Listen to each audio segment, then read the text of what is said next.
écoutez le balado Territoire en mouvement. Durant les 10 prochains épisodes, vous allez entendre des entrepreneurs parler de leur expérience, des experts aborder divers sujets et des acteurs du milieu parler du développement de notre MRC. Ce balado a été créé par la SADC Maria-Chapdelaine. Nous avons pour but de vous offrir un espace de discussion et d'information pour l'ensemble de notre belle communauté. À travers les épisodes, on veut vous offrir un espace de discussion afin d'informer la collectivité, mais également ses citoyens. Bonne écoute!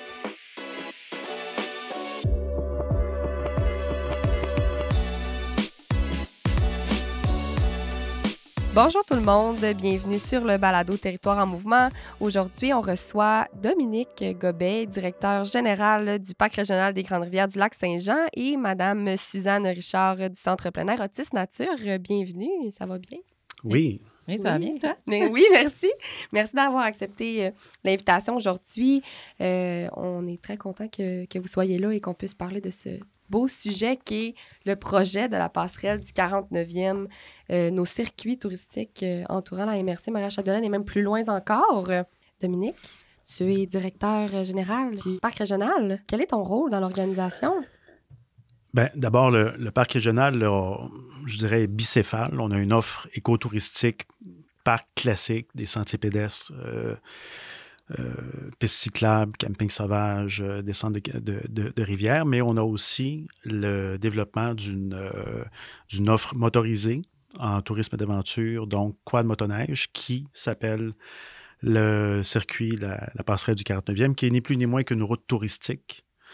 Un concept assez novateur, relativement unique au Québec, où on a une organisation qui vient coordonner une route hors route, en fait, une route touristique hors route, où on va avoir justement une attention particulière pour les paysages, un tracé qui vient mettre en valeur la forêt boréale, les rivières, les paysages, la sécurité et aussi donc l'expérience du visiteur finalement pour s'assurer de venir diversifier l'économie et de présenter notre territoire au mieux avec un paquet d'intervenants, puis de mettre les conditions gagnantes pour favoriser aussi à terme de l'investissement privé pour que, justement, on vienne développer l'industrie touristique. Avec une belle offre globale. Avec un produit d'appel auquel se greffent plusieurs expériences et puis du multi-activités, puis allonger les séjours et devenir donc un moteur pour le Québec, le Saguenay-Lac-Saint-Jean, puis la MRC de Maria-Chapdelaine. Puis je pense que dans ce beau projet vaste qu'on veut justement développer le tourisme ici, le Centre plein air Autisme Nature a une belle importance. Donc, qu'est-ce que c'est le Centre plein air Autisme Nature, Suzanne? Bien, en fait, le Centre plein air Autisme Nature est à la marche. On est au Lac-Saint-Jean-Est. On est la porte d'entrée pour la passerelle du côté est, également une entrée vers l'ouest. On est spécialisé en accès universel, mais dans le cadre ici, on est aussi très spécialisé en motoneige. On est un carrefour et une plaque tournante assez importante l'hiver, autant au niveau des motoneigistes américains que locaux et beaucoup de l'Ontario. Donc, on a une très grande affluence compte tenu de notre position géographique et de l'historique là, de l'emplacement. Ça fait quasiment 20 ans là, que l'endroit reçoit des motoneigistes. Donc, on bénéficie de tout ça, mais on bénéficie maintenant depuis quelques années là, de l'apport de la passerelle du 49 à la circulation des touristes là, dans le secteur. Toi, Suzanne, tu as vu l'évolution, parce que tu es une porte d'entrée régionale, des Monts-Valin vers un autre circuit, une autre route touristique qui est la passerelle du 49e. Comment tu as vu l'évolution de ça au cours des dernières années? Bien, en fait, l'évolution, elle se fait tranquillement, mais elle se fait avec beaucoup d'enthousiasme parce que la clientèle, particulièrement américaine puis ontarienne, puis la mienne, là, on va parler d'une clientèle qui a 55 et plus. Quand même. On parle d'une clientèle en sentier fédéré, on ne parle pas de la clientèle hors piste du tout. Donc, pour cette clientèle-là, de pouvoir se déménager vers une porte d'entrée pour la passerelle du 49 dans un endroit moins achalandé que le Val-Inouest, c'est vraiment un plus-value. Ils voient maintenant l'intérêt de circuler dans le haut du lac, dans le nord avec la passerelle, dans des endroits tout aussi bucoliques que les Monts-Valin, mais avec un achalandage un peu moindre, puis avec surtout moins d'achalandage au niveau du hors-piste. Donc, ça nous permet vraiment chez nous de voir un changement. Dans les 2 dernières années, avec l'installation de la passerelle au-dessus de la Péribonka, bien, j'ai facilement vu mon chiffre d'affaires doubler. Surtout le week-end, au niveau de l'achalandage. Et on parle vraiment d'un achalandage extérieur, mais local aussi. Parce que c'est l'achalandage local a beaucoup d'intérêt à partir pour aller voir la passerelle. C'est un attrait. Ils vont la voir, ils vont faire une plus petite boucle, puis ils vont redescendre. Donc, c'est vraiment... ça a amené beaucoup d'eau au moulin, puis beaucoup de circulation dans le secteur. Là. Puis là, on parle de la passerelle qu'il y a au-dessus de la Péribonka, juste pour situer certaines personnes qui connaissent absolument rien sur les lieux. C'est situé où exactement? Puis pourquoi que tu dis que ça l'ouvre une autre porte, dans le fond? Bien, en fait, la passerelle a été construite au nord de la Péribonka. Mais Dominique, je pense que tu es mieux placé que moi pour expliquer la mise en contexte de cette passerelle-là. De deux choses l'une, le nom du circuit s'appelle la passerelle du 49e, mais c'est réellement 236 km. C'est un sentier qui comprend 9 passerelles. OK. Donc, celle de la Péribonka a une forte symbolique parce que c'est elle qui vient... La rivière Péribonka est une rivière frontière entre le lac Saint-Jean et le Saguenay. Oui.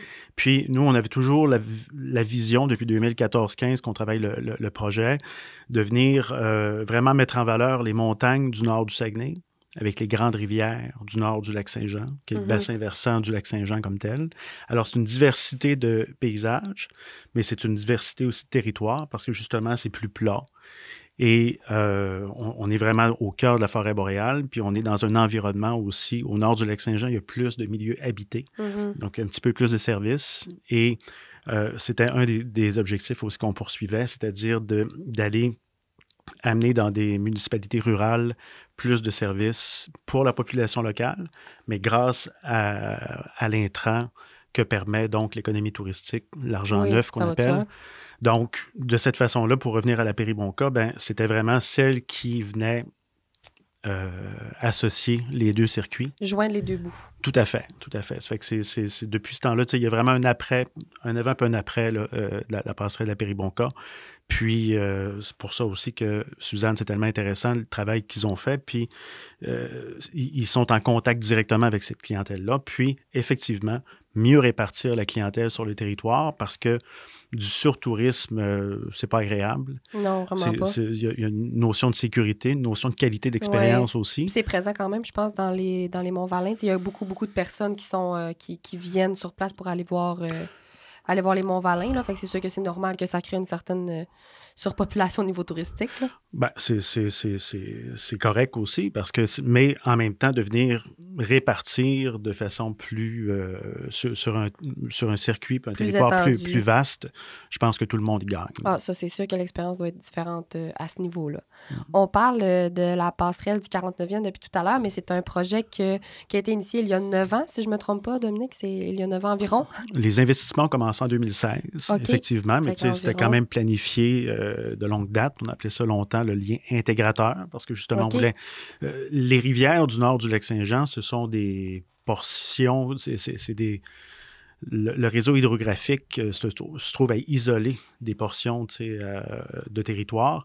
Alors, en développant les passerelles, il y a une notion de sécurité, parce qu'il y a des passerelles là-dedans qui étaient traversées sur la glace quand même. en début d'hiver, des fois le printemps aussi. Si on veut ouvrir vers le quad aussi pour ouvrir une nouvelle activité économique touristique, c'était nécessaire également. Mais donc, on a commencé les investissements en 2016, un premier tracé en janvier 2015 puis il y a eu 2 phases. Donc, la première phase a été livrée en décembre 2017. C'était vraiment la portion de sentier sur le territoire strictement de la MRC de Maréchal-de-Laine. Et la phase 2, ça a été le sentier qu'on veut mettre qualité quad, parce que c'est beaucoup plus compliqué de faire un sentier quad qu'un sentier motoneige. Je dis souvent que l'hiver, la gravelle tombe du ciel, mais l'été, il faut que tu payes. C'est pas le cas. Il faut que tu ailles la chercher, il faut que tu fasses du rechargement, puis c'est autre chose. Et ensuite, les connexions aussi aux territoires voisins. Donc, avec la Péribonka, la MRC du Fjord du Saguenay. Et du côté de la rivière Achapmouchouane, la MRC de Domaine-du-Roi. Donc, c'était vraiment de venir connecter de façon fluide une route touristique hors route et aussi de développer, il ne faut pas l'oublier, des circuits. Donc, justement, dans nos outils là, qu'on peut aller trouver sur la carte dans plein de points de service ou encore au www.gop49.com, on a démontré qu'on s'intégrait aussi au réseau de sentiers existants, de sorte que les gens peuvent découvrir une boucle de 200 km, de 150 km ou même de partir du kilomètre zéro, qui est le site touristique de Chute-à-Lourdes, Oui. à Normandin, jusque dans le secteur du Valinois. Puis ça, c'est 355 kilomètres Quand même, de façon linéaire. Ça commence à faire une belle ride. Mais c'est une activité motorisée, puis ça prend aussi... puis c'est l'idée d'avoir des choses à faire, des choses à voir. Oui. On a une qualité de tracé, il y a des points de vue. D'être capable de s'y rendre aussi, c'est surtout ça qui ressort depuis le début que on discute, c'est que le but, c'était de faire des chemins qui vont vers d'autres secteurs que juste le nôtre pour permettre aux gens de venir, mais permettre aux gens d'ici d'aller vers d'autres régions aussi pour explorer le Saguenay-Lac-Saint-Jean au complet. Là. Oui, puis si on parle des Monts-Valin, ben, c'est certain que les secteurs de Jonquière, Alma, Chicoutimi bénéficient beaucoup par l'industrie touristique de ces sentiers-là. Ben, c'est de la même façon, pour la passerelle du 49e, ben, c'est Dolbeau-Mistassini, c'est Saint-Félicien, c'est Roberval, c'est Alma aussi. Donc, c'est vraiment, on est dans l'industrie touristique régionale. Puis cette route-là, c'est une bonification, disons, du réseau québécois pour les véhicules hors route, la motoneige, qui est reconnu aussi là, comme étant la nouveauté au niveau du Québec depuis les 4-5 dernières années. Là. C'est fou quand même comme projet. C'est un projet d'envergure. Puis je pense que d'avoir ça ici, c'est très, très important, très gratifiant pour notre MRC que le projet part d'ici. Pour aller un peu plus loin dans le projet, vraiment, au tout début, est-ce que ça a-tu été initié par quelqu'un en particulier? Ça a-tu été un mouvement? Sais-tu, OK, il y a un besoin, il faut faire quelque chose par rapport à ça? Le projet de la passerelle du 49e vient d'où à la base? C'est où que la graine a germé? Ben, il y a eu une étude faite par des consultants là, autour des années 2011-13. On cherchait un peu l'ADN touristique de la MRC Marche-Chapdelaine. Et puis, il y a eu du bon travail qui a été fait aussi par les gens de la MRC, du CLD à l'époque également. Et une fois qu'on a ces potentiels-là, ben là, ça devient un plan, ça devient une étude. Puis, on a choisi de créer l'organisation du Parc régional des Grandes-Rivières du Lac-Saint-Jean. Et c'est un des mandats qui a été confié donc à l'organisation à partir de 2014.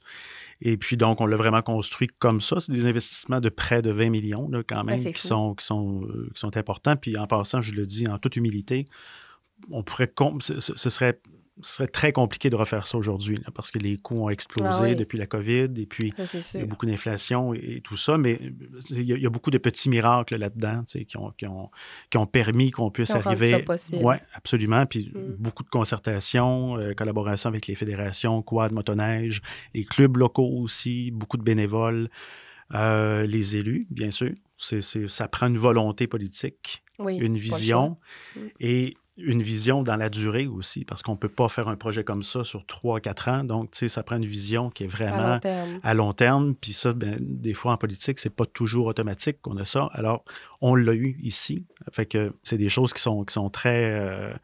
qui ont permis d'avoir un vrai résultat comme ça, là. Donc, on peut être fier de ça, je pense. Ah oui, je pense que c'est une belle fierté pour notre coin. On parlait tout à l'heure que ça avait vraiment apporté une plus-value dans ton entreprise. C'est-tu la plus-value? Est-ce que c'est, oui, les chiffres, j'imagine que ça va de soi, ça vient avec, mais est-ce que c'est une clientèle plus diversifiée? C'est quoi en termes de choses que tu as remarquées qui étaient différentes? Bien, c'est sur les chiffres, là. On se ment pas là-dessus. Dominique, de toute façon, a évoqué les coûts, mais il y a les retombées pour tout le réseau aussi qui vont avec ça. Au niveau c'est la diversification de la clientèle, c'est l'apport d'une nouvelle clientèle, c'est l'apport des clientèles américaines qui se déplacent, des clientèles ontariennes aussi. On voit arriver là, tranquillement les clientèles internationales également qui vont prendre place, là. On est vraiment en diversification de la clientèle. Là, on voit arriver de la nouvelle clientèle, du nouvel intérêt envers le haut du lac, du nouvel intérêt vers d'autres aventures, d'autres expériences. On va travailler beaucoup en synergie avec les autres nouveaux acteurs du secteur. Puis moi, j'ai eu la chance d'acheter il y a 4 ans, juste post-pandémie. Je vais dire une chance, mais... Ouais, c'est ça. Il y a des matins, je me lève, je me demande si c'est une chance, mais là, il y a des nouveaux acteurs qui s'intéressent au lac, qui s'intéressent au haut du lac, qui s'intéressent à acheter des entreprises sur la passerelle, qui ont envie de collaborer dans un autre type d'échange aussi, dans plutôt d'échanger avec la clientèle, de leur faire vivre quelque chose, de leur montrer puis entre toi et moi, là, je suis pas d'ici. Fait que moi, quand je leur parle avec mes yeux de touriste aussi. Ouais. Je leur parle avec mes yeux de quand je me promène, puis de la première fois que je vois le haut du lac ou la première fois que je vois la passerelle. Fait que ces clientèles-là, on va leur en parler. Puis la clientèle locale, elle découvre quelque chose de nouveau parce qu'elle a toujours passé par la même trail. Là, soudainement, on lui dit « Hey, il en existe une autre trail, puis tu peux apprendre, puis elle est plus longue. » Puis là, ils trouvent ça le fun parce que là, ils vont visiter plus loin. Ils arrêtent de prendre les mêmes sentiers que d'habitude ou de se troller dans des chemins pas tout à fait communs. Faut, là. Puis les utilisateurs locaux aussi sont les premiers ambassadeurs. Oui, ben oui. Il faut être ambassadeur de notre propre pays. Puis les partenaires nécessaires aussi là, dans ce projet-là, ce sont les clubs. Donc, le club Quad Maréchal-de-Laine pour ce qui est du quad l'été. Puis, on a 2 clubs associés là, pour la passerelle du 49e qui sont le club coursier géant pour la portion Normandin-Girardville-Albanel, Saint-Thomas-Didyme, et le club motoneige de Lebeau-Mistassini qui a vraiment pris la plus large part de nouveaux sentiers. OK. Alors ça, c'est vraiment... les clubs viennent faire l'entretien ordinaire, on va dire, passer la surfaceuse, puis garder aussi... entretenir les sentiers. Une assurance civile, puis aussi pour la patrouille, la surveillance qui est faite aussi avec la Sûreté du Québec. Donc, que ce sentier-là soit fédéré. Donc, fédéré au sens là, de la Fédération québécoise des clubs de motoneigistes. Donc, ça, c'est des partenaires qui sont vraiment, vraiment essentiels. Mais comme Suzanne le disait tantôt, l'objectif premier de ça, pour nous, c'était vraiment de mettre en place une infrastructure, de réunir les conditions gagnantes pour que des entreprises privées, des investisseurs privés, y voient là une opportunité d'affaires, puis qu'ils puissent venir donner des services de location, des services d'hébergement touristique, de restauration et tout. Et puis ça, ça fonctionne. Mais ça fonctionne aussi parce que le monde municipal a répondu présent pendant les premières années. Ils sont encore très, très impliqués, là. Mais... Il y a peut-être un changement sur le long terme qui va s'opérer, c'est-à-dire qu'à un moment donné, justement, il y a de plus en plus d'entreprises privées qui vont être là, puis le monde municipal va être un petit peu moins nécessaire. Oui. Puis ça, ce serait on veut créer de l'économie, là, on veut créer de la richesse. Ben oui, c'est pour ça qu'on fait tout ça. Exact. Puis ça fonctionne, parce que l'industrie aussi de la motoneige au Québec, c'est 3,2 milliards par année, c'est immense. Au Saguenay-Lac-Saint-Jean, c'est 112, 113 millions sur 3-4 mois. Oui, quand on est chanceux. Oui, c'est quand il y a de la neige. Quand il y a de la neige. C'est ça, il y a des années comme ça, mais au final, je pense que c'est une industrie importante. C'est une industrie comme le reste qui est en évolution, puis qui suit également l'évolution de la société. Donc, on va commencer à voir apparaître éventuellement de l'électrique. Il y en a déjà un petit peu, pas beaucoup. Ouais. Puis après ça, mais les pratiques, comme nous, on a été un des premiers sentiers au Québec fédérés à recevoir le label Éco-Sentier, qui est un label là, pour la qualité des installations, des ponceaux et tout ça. Donc, c'est Nature Action Québec qui a un partenariat, mais que c'est des inspecteurs indépendants là, qui viennent valider que les aménagements du sentier qu'on a fait sont conformes, donc respectent l'habitat du poisson, puis et puis, il n'y a pas de manière plus éco-responsable, plus respectueuse de l'environnement que de construire une passerelle, parce qu'après ça, tu y touches plus. Ben non, c'est ça. T'es à l'extérieur de la rive et puis tu touches pas... tu respectes l'environnement qu'il y a autour. Là. Tu touches pas au cours d'eau du tout. Là, donc, puis nous, on est dans Suzanne le mentionnait aussi tantôt, on n'est pas dans une expérience hors piste, on est vraiment dans du sentier, donc c'est comme une autre activité. Finalement, c'est pas les mêmes... Non, c'est pas la même chose. C'est pas le même profil d'utilisateur, c'est pas la même machine non plus. Et c'est pas les mêmes besoins de la clientèle non plus. Ça fait que pour nous, là, on est vraiment satisfait parce que justement, l'entreprise est saine, la clientèle répond aussi.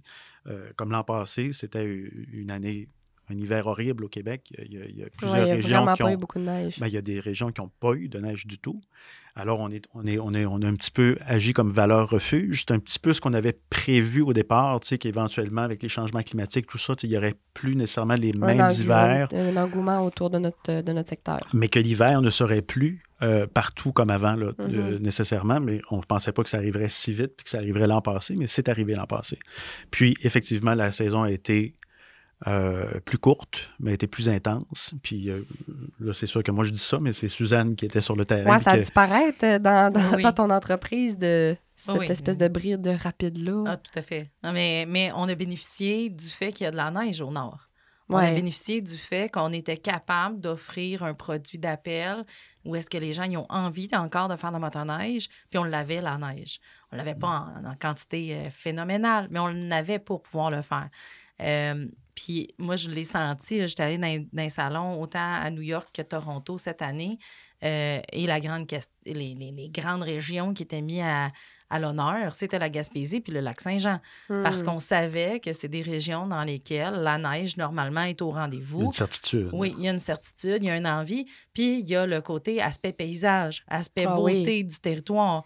Et ça, on l'entend parce que c'est beau de rouler, mais quand tu vois rien que des poteaux de téléphone, c'est pas ça. Non. Puis pourtant, on a tous les attraits, puis les 9 passerelles permettent ça aussi dans la construction, c'est de diversifier le point, d'arrêter le client, d'y donner un point de vue, on peut y faire un 355 km one-way, elle regarde en avant puis roule. Mais là, avec la passerelle puis les attraits qu'ils y ont posés, puis dans mon cas, je connais très bien celle de la Périmonca, il y a un point de vue, on peut arrêter, on peut prendre des photos, on peut prendre un petit lunch sur place. Donc, il y a quelque chose de... C'est une expérience, pas juste ça, tu fais de la motoneige puis tu t'en vas au point A du point B. Exact. Il y a vraiment toute une expérience immersive pendant le trajet, puis c'est ça un peu qu'on vend à travers nos circuits touristiques. Oui, puis là, moi, je vais voir le couple arriver, chose qu'on ne voyait pas tant avant. Non. Ça, c'est une évolution que j'ai. J'avais beaucoup d'hommes sur leur motoneige. J'ai des femmes qui en font un peu, mais je vois de plus en plus le couple qui voyagent dans des conditions dans lesquelles, au nord du lac, les conditions sont agréables, sont belles, il y a des paysages, puis on peut faire de plus petites boucles. Donc, ce qui correspond un peu plus au type de voyage. Cette clientèle-là. Oui, vraiment. Et une variété aussi dans l'offre. Oui. Comme si on parle justement sur la passerelle du 49e, bien, vous pouvez dormir dans des yourtes, vous pouvez dormir aussi dans un hôtel, dormir autour de Meute de Loup à Gérardville avec le parc Mahican. Ensuite, il y a du patrimoine religieux. À Saint-Stanislas, il y a une église qui a été transformée donc pour devenir un point de service, un restaurant, mur d'escalade à Saint-Stanislas, le clocher. Alors, il y a cette variété, cette richesse, cette profondeur d'offres-là aussi qui fait que, justement, ça peut plaire à un plus vaste public. Puis, justement, si on a des choses à faire, ben, on va moins passer rapidement du point A au point B. Parce qu'il y a différents profils de motoneigistes aussi. Il y en a qui font du kilomètre, qui vont clencher 300 km et plus là, par jour, alors que d'autres vont prendre le temps d'explorer, de partager des repas un peu plus longs, de s'arrêter, d'aller voir justement, de sortir un peu du circuit. Puis ça, ben, je pense que c'est le travail de chacun de s'assurer d'offrir des expériences différentes, complémentaires, qui vont faire en sorte que justement les gens vont consommer ça, puis vont passer plus de temps chez nous, puis la trace économique automatiquement est plus importante. Là. Automatiquement. Ouais. Dans un projet comme ça, d'envergure, qui a beaucoup d'impact positif, c'est surtout ça qui est soulevé, il n'y a jamais tout qui est tout beau et tout rose. Est-ce qu'il y a eu des difficultés particulières dans la mise en place de ce processus-là? Aucune. Non, aucune. Là, je pose une petite question croustillante. Un petit peu croustillante. Non, c'est normal. Écoute, des lignes droites sur des projets, ça n'existe pas. Ça n'arrive pas. Ça n'existe pas. Puis c'est certain aussi qu'on amenait une nouveauté qui n'en était pas une non plus. On savait qu'en misant sur de la motoneige, que la population locale, voire même les décideurs locaux, pratiquaient déjà beaucoup et connaissaient. Il y avait des certitudes là-dessus. Les gens connaissent et pratiquent ou possèdent une motoneige, donc, ou fréquentent ou aussi font des voyages. Donc, puis il y a un certain aliment de planète aussi. Il ne faut pas se mentir. Économique, politique, les bonnes personnes des bonnes chaises, on a eu ça. Là. Quand les personnes sont bien placées à leur place, là. Puis, on a eu aussi des partenaires auprès des bailleurs de fonds, des gouvernements, qui étaient... mais on a présenté un projet qui était cohérent, qui était porteur, qui était structurant, comme on dit. Donc, alors, mais est-ce qu'il y a eu des problématiques? Oui et non. C'est-à-dire que les partenaires étaient contents. Il y a eu vraiment une réponse enthousiaste. Moi, je me souviens, dans les premières années, on faisait des séances d'information publique. Il y avait 200 personnes. C'est fou. Puis, parce que les gens étaient excités par ça. Puis, parce que ça répondait à un besoin, je pense, de se projeter dans quelque chose d'ambitieux. Puis, on avait aussi la connaissance et la réputation des Monts-Valin à côté. Alors on savait que, on n'était pas en train d'ouvrir une nouvelle activité. On ouvrait très certainement un nouveau territoire, mais pas une nouvelle activité. Alors, pour ça, je pense qu'on a joué, notre argumentaire était construit bien, de façon efficace, là, puis on a bien joué ces cartes-là, mais on avait, je pense, une synchronicité, je dirais, Qui était présente. Qui était présente, puis je maintiens que ce projet-là était cohérent, puis on est en train de le voir aussi, là, puis on a fait des salons aussi, depuis 2017 qu'on fait des salons de consommateurs là, pour les quadistes, les motoneigistes. Puis moi, ce que j'aime dans la clientèle VHR, des véhicules hors route, c'est que ce sont des gens, même si c'est des gens de Montréal ou des gens de Québec, c'est toujours des gens qui connaissent très bien les régions du Québec. OK. Un motoneigiste, là, ça connaît la Côte-Nord, ça connaît la Mauricie, ça connaît le Saguenay-Lac-Saint-Jean, ça connaît le Charlevoix. Et c'est une façon, en fait, hyper originale. Si on se met dans la posture, disons, d'un Français, pour prendre un exemple, ben tu peux découvrir le Québec, mais sans être sur un chemin de promenade. Tu prends la forêt, puis tu vas d'une région à l'autre, et tout ça, c'est assez original, dans l'absolu. Là, quand tu regardes ça, et notre territoire qui est vaste, et puis où est-ce qu'il y a beaucoup justement de forêts, puis nous, on participe à ça avec la passerelle du 49e. Ce qui est original aussi, puis je m'en voudrais de ne pas le mentionner, c'est que il y a toute une problématique dans les véhicules hors route. On parlait tantôt d'enjeux, mais ce n'est pas un enjeu que nous, on a rencontré, mais c'est une solution que nous, on a apportée avec ce projet-là, à cet enjeu-là, qui est le problème des droits de passage en terre privée. OK, ouais, parce que ça, ouais, c'est Alors ça, difficile. Nous, la passerelle du 49e, une des caractéristiques originales, c'est qu'on est en terre publique quasiment à 100%. Et lorsqu'on n'est pas en terre publique à 100%, on a des servitudes notariées pour s'assurer d'avoir une pérennité de tracé. On ne peut pas investir autant d'argent puis faire des passerelles si on pouvait, exemple, par malheur, perdre un droit de passage dans 2 ans. Oui, c'est ça. Ça n'aurait pas de sens. Exact.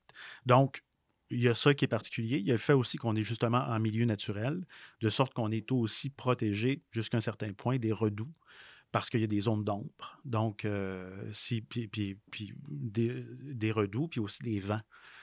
Des sentiers qui sont dans des milieux agricoles, dans des champs, mais vont régulièrement être balayés par le vent. Donc, dès qu'il y a un redoux, tu vas te retrouver aussi d'être dans une espèce de surface qui va être un peu rocailleuse, à risque d'être boiteuse, là, même, jusqu'à un certain point. Ça fait que nous, on a ça aussi. Donc, un sentier qu'on peut enjamber rapidement dès les premières neiges, puis qu'on peut garder aussi relativement longtemps au printemps, même si on n'a pas l'altitude des Monts-Valin.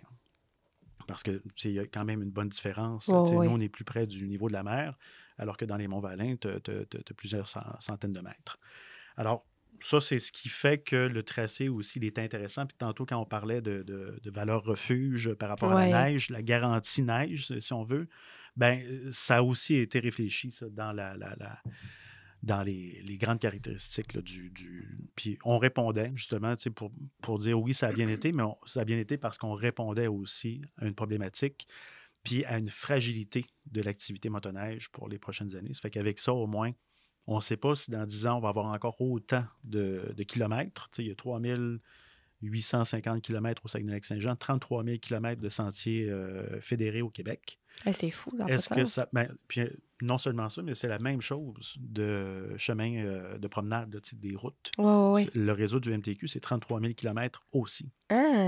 Mais est-ce que ça va être ça encore dans 10 ans? Je ne suis pas certain. Non, on peut pas prévoir ça de toute façon. Puis il y a beaucoup de bénévolat aussi dans l'industrie de la motoneige. Donc, avec une route touristique, ce qui est original, c'est vraiment la dimension d'une route touristique où il y a plus d'acteurs, notamment un coordonnateur comme le Parc régional puis la MRC de Marie-Chapdelaine qui s'implique beaucoup pour s'assurer d'être l'agent liant pour garder tout ça ensemble et que l'industrie puisse être prospère et que les clubs, comme les services d'hébergement touristique et de restauration, peuvent se concentrer sur leur clientèle, tandis que nous, on s'assure là, de garder les droits les droits d'utilisation. Les circuits restent valides puis restent présents Tout à fait. et sécuritaires. Parce qu'on vient protéger, dans le fond, cette expérience-là.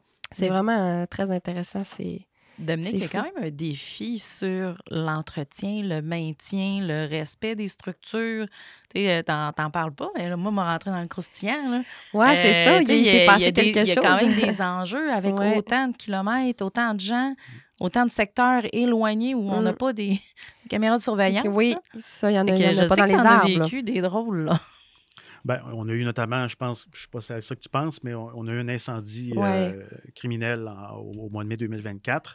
Heureusement, on a été capable de réparer ça, puis que ce n'est pas une perte totale et tout ça. Mais la différence, elle est là aussi. Là, on a été capable de se virer de bord rapidement, puis d'être capable de sauvegarder la réputation, qu'on ne se pose pas la question. Mais ça a occasionné beaucoup de coûts, je pense, quand même, là, pour un feu comme ça. Il faut toujours respecter l'argent. Là, ça a été 117 000 $. Mais ça n'a pas de sens. Mais si ça avait été une perte totale... Oui, ça c'est ça. On est content que ça n'ait pas viré vers ça, mais quand même, il faut le dire. Il y a des gens qui travaillent fort pour implanter des beaux projets comme ça, qui ont un impact économique, qui ont un impact au niveau de la viabilité de notre milieu, puis des choses comme ça qui arrivent, c'est assez incroyable quand même. Là. Pour ce qui concerne l'entretien, Suzanne, ce que tu parlais, c'est que nous, on a brisé le 236 km en trois portions de plus ou moins 75 km, qu'on surveille l'été et l'automne, une fois par mois, avec des cas de défectuosité. Okay. Donc, présence de castors actifs, inactifs, érosion, vandalisme, chablis, débroussaillage aussi, si le sentier est refermé par la végétation. Et puis, donc, avec ça, nous, on a des offres permanentes avec des entrepreneurs en voirie forestière, des trappeurs, des choses comme ça. Et ça nous permet d'intervenir et de garder l'infrastructure en support au club pour que le club se concentre sur l'ordinaire, la surfaceuse, puis nous, on s'occupe de l'extraordinaire. Oui, c'est ça, ce qui est autour. Oui, exactement. Ce qui est quand même aussi...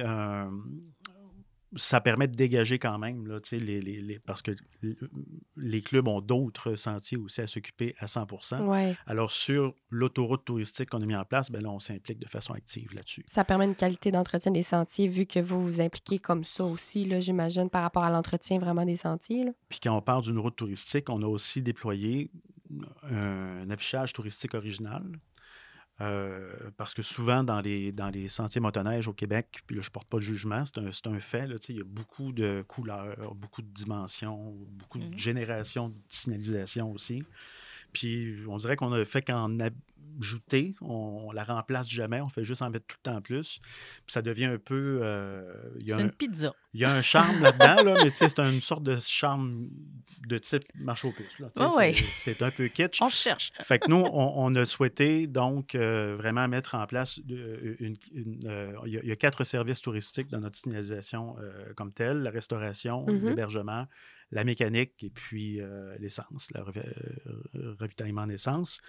Et ça nous a permis aussi de ne pas doubler la signalisation pour le quad et la motoneige. C'est la même. C'est la même. Puis ensuite, on invite toujours les gens à sortir du sentier vers un peu, je garde l'image d'une autoroute, pour rentrer dans les municipalités. Et là, une fois qu'on est sorti de l'autoroute, de la passerelle du 49e, là, on va nommer vraiment les restaurants, puis les auberges et les gîtes et tout ça. Nous, on les nomme aussi s'ils sont directement sur le tracé. OK. Mais s'ils sont dans les milieux, dans les noyaux villageois, là, on ne les nomme pas. On dit simplement Girardville ou Saint-Stanislas. Pour diriger les gens vers les municipalités. 15 km, et puis les gens se dirigent par là, puis ils savent avec les pictos quel service se retrouve dans ces... Fait que c'est des détails, mais c'est ça la différence. C'est des détails qui amènent des gens quand même, là, parce que les clubs sont là pour leurs membres, et ils sont quand même... très, très consciencieux, là, disons, entreprises de responsabilité sociale. Puis, c'est des bons partenaires du développement économique, mais ils n'ont pas pour mission de penser nécessairement au tourisme ou à l'activité économique. Alors, nous, c'est la différence, je dirais, la valeur ajoutée qu'on amène dans cette grande équipe qui doit maintenir ensemble une expérience optimale, sécuritaire aussi. Là. Oui, c'est important. On parlait beaucoup des Monts-Valin tout à l'heure, le trajet des Monts-Valin, notre trajet à nous. la différence, c'est quelqu'un qui écoute l'épisode en ce moment puis qui se dit « OK, je connais pas tant ça, le secteur des Monts-Valin, moi, je reste vraiment dans mon coin. » C'est quoi la différence entre nos deux secteurs? Tu sais, je sais que tu es beaucoup dans le milieu. On s'entend que tu es capable de faire la référence. Fait que c'est quoi, là? Mont-Valin, on va voir 2 achalandages. On va voir l'achalandage du hors-piste puis du fédéré. Okay. Ça, c'est la grosse différence parce qu'ils ont des territoires de hors-piste. Qui se prêtent à ça. Oui, qui se prêtent à ça. Ils ont une hauteur, une altitude, ils ont la neige, ils ont les territoires pour pouvoir le faire. Donc, les 2 types de machines vont cohabiter à certains endroits du territoire. Ça va amener un double achalandage. Ça va amener le même monde, ces mêmes pistes, mais pas avec les mêmes machines. Donc là, il y a un enjeu de ce côté-là. Du côté plus du lac, on ne verra pas beaucoup apparaître. Peut-être dire aussi, Suzanne, excusez d'interrompre, que le développement du massif des Monts-Valin pour le motoneige s'est fait en marguerite aussi.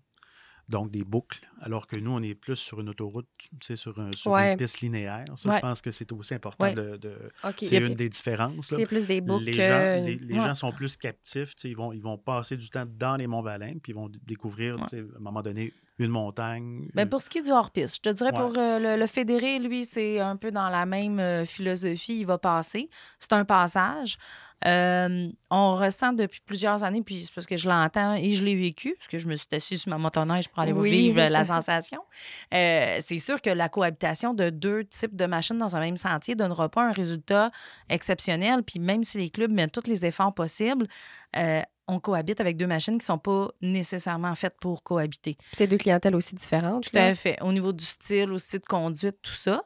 Quand on va s'en aller plus dans le secteur de la passerelle, on va aller dans un secteur où est-ce qu'on va évacuer quasi 100% du hors-piste parce qu'il y en a très peu. Il y a peu de secteurs. Sinon, c'est plus éloigné nos secteurs de hors-piste. Nous, les gens vont plus loin en forêt que dans le circuit puis de la passerelle. Pas tant partie de l'autoroute comme telle où il faut vraiment qu'il y ait en branche plus haut. Donc, on va vraiment être dans un secteur dans lequel on a un type de client, celui qui est sur une machine dans un sentier fédéré. Fait que déjà, ça va nous donner une qualité de respect de l'environnement, même type de gens, même type d'utilisateurs. Ce qu'on va voir aussi, moi, ce que j'ai remarqué, c'est que du côté de la passerelle, on va avoir des secteurs avec des grandes liaisons. Donc, des grands tronçons où on peut voir très loin en avant, on a une grande visibilité, on a toute une beauté de paysage qui vient avec ça, mais moins de fricoyage en sentier. C'est moins sinueux. Oui. Donc, pour les clientèles en initiation, de mon côté, c'est parfait. Parce qu'ils ont une belle visibilité en avant d'eux. Quand on les envoie trop en sentier sinueux dès le départ en initiation, surtout sur les clientèles internationales, bien là, on doit absolument envoyer un guide avec eux pour la technique de conduite. Pour une clientèle habituée. Oui, c'est essentiel. Là. Donc, la passerelle, elle a un bel intérêt là-dedans. Elle a un bel intérêt familial, selon moi. Aussi. Je vois beaucoup chez nous arriver des familles avec les maman, papa, là, avec les enfants sur le backseat parce qu'on n'est pas dans les bosses, parce qu'on a une belle visibilité en avant. Puis ça, moi, je vais le voir surtout le week-end parce que les familles vont bouger. Puis j'en ai de plus en plus. Chose que je ne voyais pas, mettons, ma première année quand la passerelle n'existait pas. Dans ma liaison vers la passerelle du 49 était inexistante. Fait que je m'en allais plus vers les Monts-Valin. C'était le seul secteur que tu pouvais rediriger, dans le fond. Fait que c'était pas tout à fait le même type de clientèle. Là, je me diversifie vraiment. Pour quelqu'un qui est du secteur du haut du lac, bien, vous avez une qualité d'enneigement, une qualité de secteur de 9 passerelles de point de vue. C'est bucolique, là. Donc, il y a vraiment un bel intérêt. Puis l'interconnectivité, bien là, vous permet d'aller dans les autres régions, d'aller zioter ce que le voisin fait. Oui, c'est ça permet d'aller voir ce qu'on fait ailleurs. Oui. Il y a aussi une différence, je pense, qu'à la base du projet de la passerelle du 49e, c'est un projet de développement, d'attractivité du territoire, de diversification économique. Donc, il y a toute une dimension d'économie sociale qui est importante, qui permet qui va jouer sur la qualité de vie. Il y a des campings aussi qui avaient des vies strictement estivales, qui tout à coup se retrouvent aussi à avoir une saison hivernale. On peut penser à Vauvert, on peut penser à la Chute à Lourdes. Le lac à Jim est une base plein air, base touristique estivale, mais qui opère aussi l'hiver depuis plusieurs années. Un beau levier pour nos entreprises qui sont proches de la passerelle du 49e ou sur le circuit directement, dans le fond. Et un dans l'autre, éventuellement, le quad aussi va venir. Ceux qui ont des dominantes estivales ou hivernales, ben là, on vient répartir un petit peu l'activité économique. Parce que pour ce qui concerne le quad, puis je ne veux pas changer de sujet, là, on est dans l'hiver ce matin, mais reste que pour le quad, c'est une toute nouvelle activité économique, touristique, peu connue, peu vue aussi. Les gens, il y a beaucoup plus de quads qui se vendent au Québec que de motoneige. Mais au niveau touristique, on n'en voit pas encore beaucoup. Puis nous, ben, dans la configuration de la passerelle du 49e, on a pensé à ça, justement, l'autonomie pour l'essence. On a moins d'autonomie au niveau du quad que pour la motoneige.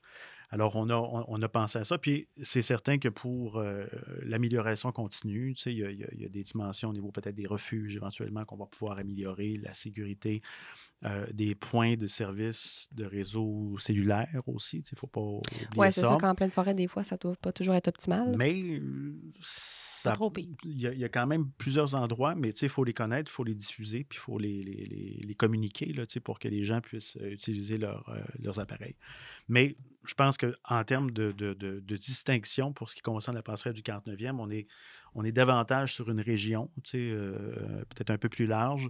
Puis la finalité, c'est aussi la qualité de vie des citoyens qui ont accès à des infrastructures de plein air comme des passerelles. Vu que, comme je disais tantôt, il y a déjà beaucoup de gens qui font du quad, du côte à côte ou de la motoneige. Mais moi, je pense que c'est une belle vision, en tout cas. La vision du quad, là, puis c'était pas... C'est du développement durable, en fait. Oui, c'est ça. Puis l'année passée, là, il s'en est pas vendu de motoneige, là. Puis aux États-Unis, ils ont tout vendu. Là, les gens se sont achetés des quads parce qu'à la valeur du véhicule, quand on parle des machines qui coûtent 25-30 000, d'en avoir deux, un pour l'hiver puis un pour l'hiver pour 2 mois. Ça commence à faire pas mal. Il y a eu beaucoup, beaucoup de quads. Et ça, c'est des choses que j'entends depuis, mettons, je te dirais, la dernière année, il y a eu vraiment un gros changement dans le discours, dans l'appel des clients par rapport à vouloir voyager en quad. Parce qu'avant, c'était on va faire le tour puis on va revenir.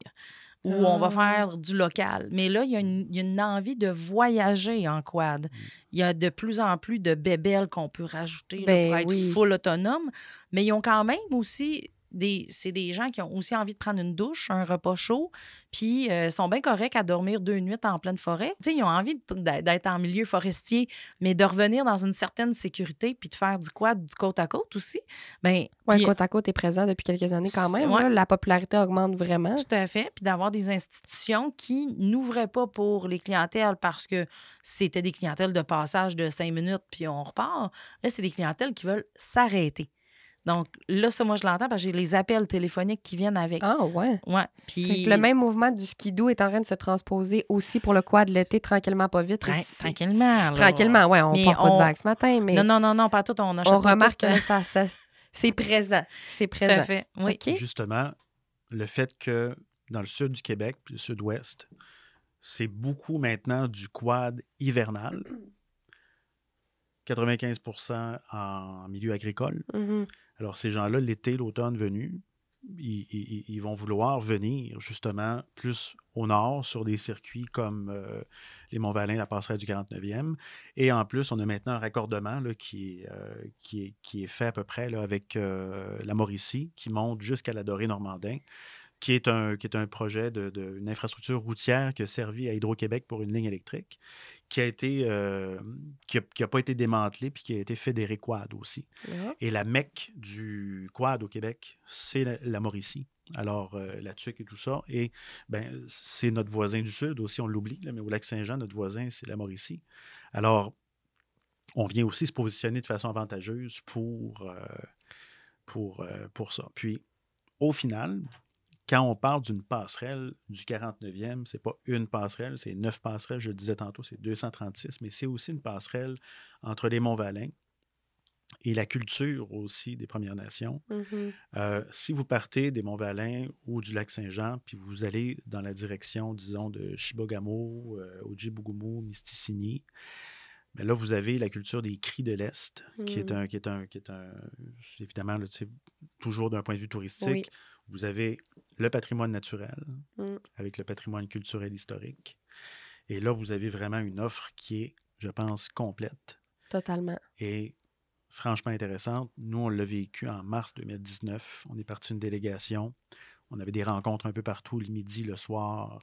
Il s'est fait beaucoup, beaucoup de concertations, de multiples rencontres, des présentations, des sorties sur le terrain, des communications, des conférences dans les congrès, tout ça.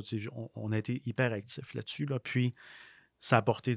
C'est pas du hasard, c'est pas de la magie. Là, quand on a un succès comme ça, je pense que c'est parce qu'on y a mis aussi l'huile à bras que ça prenait, puis la passion.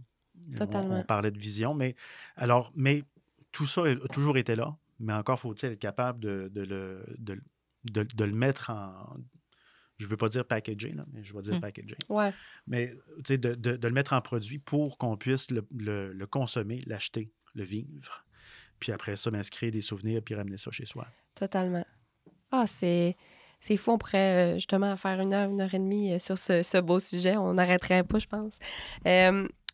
Pour terminer, est-ce que il y a quelque chose, autant toi, Suzanne, en tant que propriétaire d'une organisation touristique, le parc régional des Grandes-Rivières du Lac-Saint-Jean en est une aussi, mais vous avez vraiment des chapeaux différents.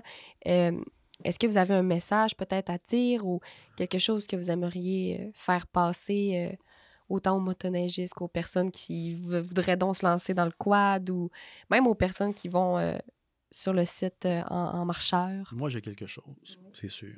Les entreprises oui. qui sont déjà en affaires, qui pensent à ces clientèles-là, aux besoins de ces clientèles-là, qui puissent diversifier, élargir leur offre de services.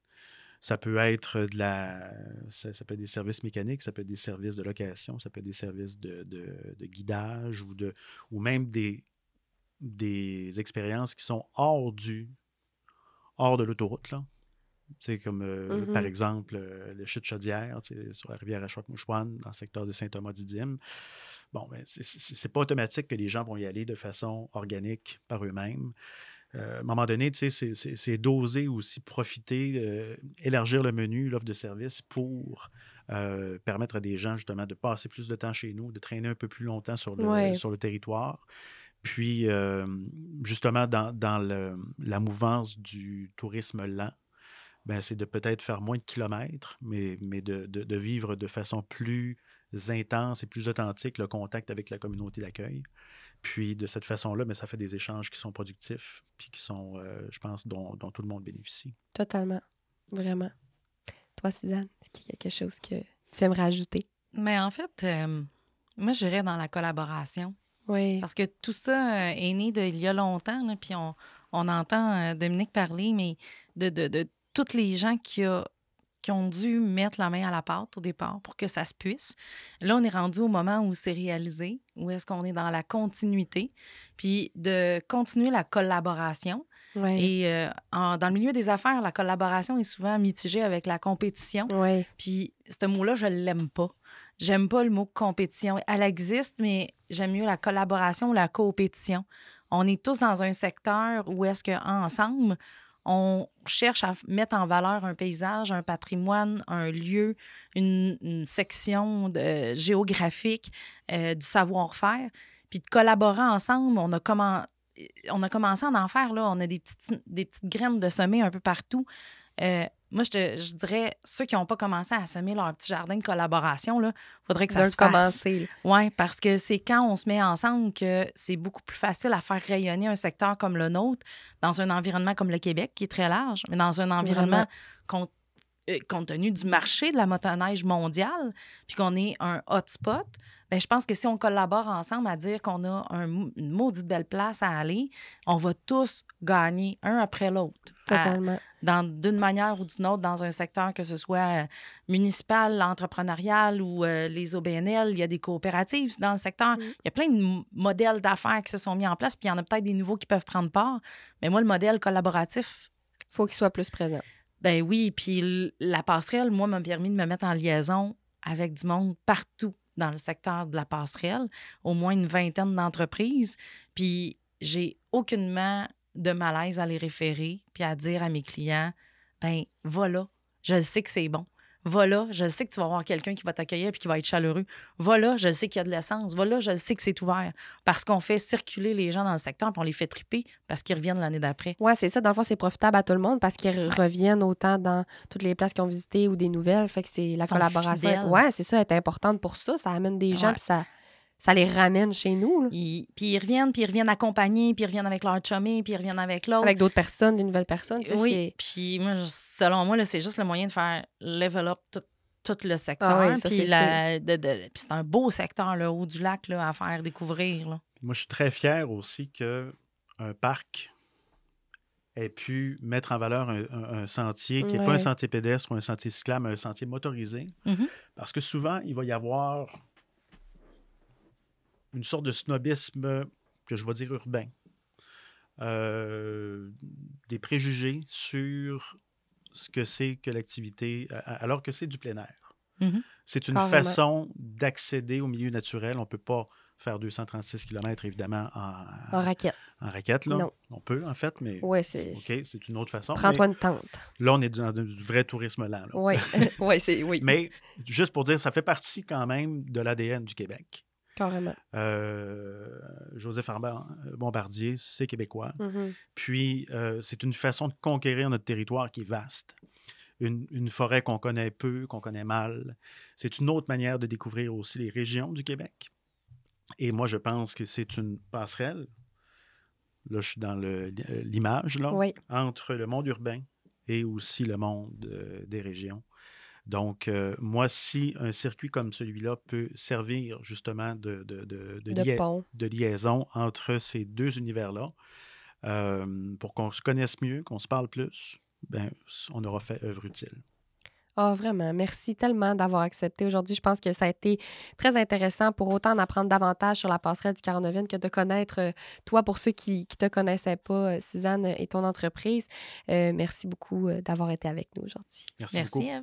Vous pouvez retrouver l'épisode d'aujourd'hui et tous les épisodes à venir sur Balado Québec, iTunes Podcast, YouTube Podcast et Spotify. Je vous invite également à aller suivre la page Facebook de la SADC Maria-Chapdelaine et notre page de site web, l'onglet Balado Territoire en mouvement, pour rester à l'affût des prochaines sorties d'épisodes. Donc, Territoire en mouvement, c'est le lieu de discussion économique de notre milieu. On se revoit dans 2 semaines. À bientôt!